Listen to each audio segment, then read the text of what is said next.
പെട്ടെന്നൊന്ന് പേടിച്ചു പോയി. കാരണം എൻ്റെ കയ്യിൽ കുറേ മെമ്മറി കാർഡ് ഉണ്ട്. ഞാൻ കഴിഞ്ഞ ദിവസം ഷൂട്ട് ചെയ്ത് വെച്ച ഫുട്ടേജ് ഒന്നും കാണാണ്ടായിരുന്നില്ല. ഞാൻ പെട്ടെന്ന് വിചാരിച്ചു മെമ്മറി കാർഡ് ഫോർമാറ്റ് ചെയ്തപ്പോൾ ഡിലീറ്റ് ആയി പോകുന്നു. ഇല്ലായിരുന്നു, ഒരു മെമ്മറി കാർഡിൽ ഉണ്ടായിരുന്നു. ഭാഗ്യത്തിന് നമ്മുടെ പെയിൻറ്റിങ്ങിലൊരു ഇമ്പോർട്ടൻറ്റ് പോർഷൻ ആയിരുന്നു. ഭാഗ്യത്തിന് പോയില്ല. ഞാനിപ്പോൾ അത് ലാപ്പിലേക്ക് കോപ്പി ചെയ്തുകൊണ്ടിരിക്കുക. നമുക്കിപ്പോൾ നമ്മുടെ ലിപ്പ് ഏകദേശം ഒന്ന് സെറ്റായിട്ടുണ്ട്. ഇനിയിപ്പോൾ നമ്മുടെ സ്കിൻ ടോൺ ചെയ്ത് കൊടുക്കണം. സ്കിൻ ടോണൊക്കെ കറക്റ്റ് ആക്കണം. സ്കിന്നിൻ്റെ ടെക്സ്ചർ ശരിയാക്കണം. എനിക്കൊന്നും നമുക്ക് താടിയുടെ പോർഷൻ വെച്ചിട്ട് അങ്ങോട്ട് സ്റ്റാർട്ട് ചെയ്യാം. ഈ ഒരു താടിയുടെ പോർഷൻ നമ്മൾ ടെക്സ്ചേഴ്സ് ക്രിയേറ്റ് ചെയ്യാൻ പോവാണ്. സ്കിന്നുമായിട്ട് മാച്ച് ആവുന്ന ടെക്സ്ചേഴ്സ്, അതായത് ഇതിൻ്റെ മുകളിൽ എന്തായിരുന്നു കളർ ഉണ്ടായിരുന്നത് അതിനായിട്ട് മാച്ച് ചെയ്തിട്ട് സ്കിന്നിനൊരു ടെക്സ്ചർ ഉണ്ടല്ലോ, ഒരു പാറ്റേൺ ഉണ്ട്. നമ്മൾ ഇങ്ങനെ വരച്ചെടുക്കുക ചെയ്യുന്നത് ലൈറ്റ് കളർ വെച്ചിട്ട്.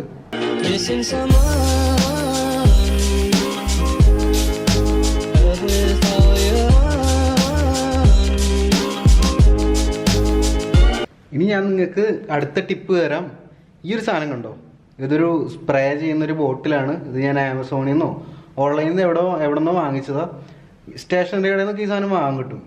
ഇത് നമുക്ക് വളരെയധികം യൂസ്ഫുൾ ആണ്. ഇന്നാളൊരു സമയത്ത് ഇത് കാണാണ്ട് പോയി. ഇതുപോലെ ഞാൻ ഭയങ്കരമായിട്ട് ടെൻഷൻ അടിച്ചു. കാരണം അത്രയ്ക്ക് യൂസ്ഫുൾ ആണ് ഈ ഒരു സംഭവം. ഇത് എന്തിനാന്ന് വെച്ചാൽ നമ്മുടെ അക്രിലിക് പെട്ടെന്ന് ഉണങ്ങും നമ്മുടെ പാലറ്റിലേക്ക് വെച്ച് കഴിഞ്ഞാൽ. ഇപ്പം ഇടയ്ക്കിടയ്ക്ക് ഇതിൽ നിന്ന് ഒരു 2-3 സ്പ്രേ അടിച്ച് ഇങ്ങനെ വെച്ചുകൊണ്ടിരുന്നു കഴിഞ്ഞാൽ നമ്മുടെ പാലറ്റിലെ പെയിൻറ് ഉണങ്ങില്ല. അതുകൊണ്ട് തന്നെ നമുക്ക് കൂടുതൽ പെയിൻറ് സേവ് ചെയ്യാനായിട്ട് സാധിക്കും. അല്ലെങ്കിൽ 10 മിനിറ്റ് ഇങ്ങനെ വെറുതെ വെച്ച് കഴിഞ്ഞാൽ ഈ സംഭവം ഉണങ്ങി കട്ട പിടിച്ച് പെയിൻറ് വേസ്റ്റ് ആയി പോകും. അപ്പോൾ നമ്മൾ ഇടയ്ക്കിടയ്ക്ക് ഇങ്ങനെ അടിച്ചു കൊടുക്കുക. അതോടൊപ്പം തന്നെ നല്ല പെയിൻറ് മിക്സിങ് കിട്ടും ഇടയ്ക്ക് വെള്ളം ചേർക്കണോണ്ട്. അപ്പോൾ ഈ ഒരു സ്പ്രേ ബോട്ടിൽ നമ്മുടെ ലൈഫ് സേവിങ് ആയിട്ടുള്ള ഒരു ഐറ്റം ആണ്. അപ്പോൾ ഇതിനൊന്ന് ഓർമ്മിച്ച് വെച്ചോളൂ.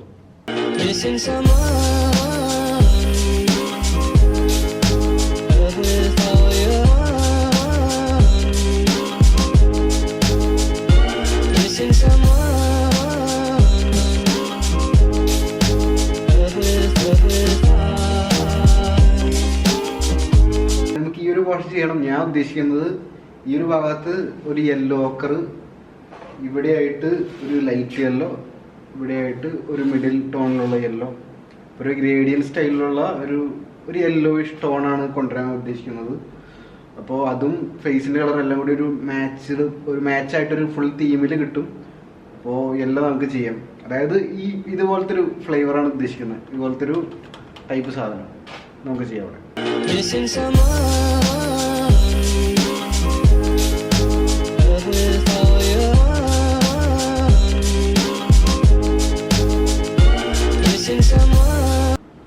സെറ്റ്.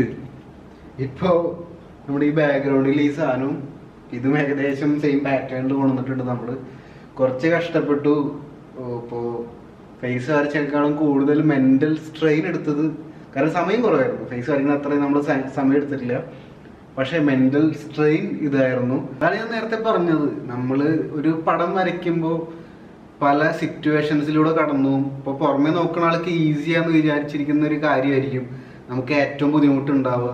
നമുക്ക് ടെൻഷൻ ഉണ്ടാവും, ചിലപ്പോൾ തെറ്റിപ്പോകുന്നു. അപ്പോൾ ഞാൻ ആദ്യം ആ യെല്ലോ ഓക്കർ കളർ വെച്ച് അത് ഫുൾ അടിച്ചപ്പോൾ നമ്മൾ അത്രയും ഫേസ് ചെയ്തത് വെറുതെ ഇപ്പോൾ എന്നൊരു തോന്നൽ വന്നു. കാരണം യെല്ലോ ഓക്കർ അവിടെ വരുമ്പോൾ യെല്ലോ ഓക്കർ ആയിരിക്കും ഉദിച്ചിരിക്കുന്ന ഒരു കളറ്. കോൺട്രാസ്റ്റ് കൂടുതൽ യെല്ലോ ഓക്കറിന് കിട്ടും. അപ്പം നമ്മൾ കഷ്ടപ്പെട്ട് ഫേസ് ചെയ്തത് വേസ്റ്റ് ആയി പോയി തോന്നി. അപ്പം തന്നെ ഞാൻ വെള്ളം സ്പ്രേ ചെയ്തിട്ട് തുണി എടുത്ത് മാച്ചു. Yellow ochre പോകുന്നുണ്ടായില്ല. പിന്നെയാണ് പ്ലാൻ ചെയ്തത് ഇതിൻ്റെ ബാക്ക്ഗ്രൗണ്ട് ഡിസൈൻ, ഇതിൻ്റെ ബാക്ക്ഗ്രൗണ്ടിലെ കർട്ടൺ പോലെ തന്നെ നമുക്ക് ഇതും ചെയ്തെടുക്കാമെന്ന്. അപ്പോൾ ഒരു ലൈറ്റ് കളർ, അതിനൊരു ഹൈലൈറ്റ് കൊണ്ടുവന്നപ്പോൾ കുറച്ചുകൂടി ഇൻട്രസ്റ്റിംഗ് ആയി നമ്മുടെ ഈ ഒരു പോർട്രേറ്റിൻ്റെ ബാക്ക്ഗ്രൗണ്ട്. ഇനി നമുക്ക് വേണമെങ്കിൽ കുറച്ചൊന്ന് ഒരു ഷാഡോ കൊടുത്തു കഴിഞ്ഞാൽ കുറച്ചുകൂടി ബെറ്റർ ആവും. അപ്പോൾ നമുക്കിത് കൊടുക്കാം.